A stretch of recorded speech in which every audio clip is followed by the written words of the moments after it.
আচ্ছা আমাদের ভিতর আমাদের বড় ভাই চুল খুলে দেখাবো। তো ভাই চুল একটু খুলে দেখান।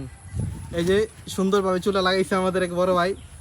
ভাই চুলটা খুলে, ও সেই ভাই সেই লাগাইছেন। আচ্ছা আগে চুলটা খোলার আগে ভাই আপনার চুলটা মানে লাগাইছেন কত দিয়ে লাগাইছেন আপনি?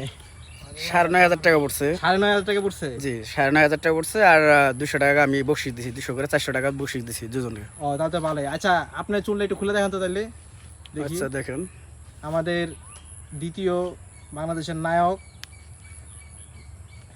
এখন কাজটা কি করলা তুমি? সেই লাগতেছে সেই। ও ঠিক আছে, ও সামনে হলো সেই। তো ভাই এটার দাম পড়ছে কত? 9.5? 9,500 টাকা পড়ছে। 9,500 টাকা পড়ছে। যাক দেখি ভাই আপনার ইটা এই যে ভিতর থাকবে বলে এরকম থাকবে সিস্টেম, আর বাইরে থাকবে এরকম ন্যাচারাল কালার। তো ভাই কি মানে নাইক চেস্ট মানে নাইক সাদা কি করছেন নাকি নাইকের সাদা লেখা? না 1,000 জন্য আর কিছু লাগাইছে আর কি। এই তো ভাই ঠিক আছে। তাহলে আমার ভিডিওটা এই পর্যন্তই ভাই। সবাইকে একটা তথ্য দিলাম যে জাগর চুল নাই মাথায়, তারা মনে করেন এই আগলা চুল লাগাইতে পারবেন। ঠিক আছে।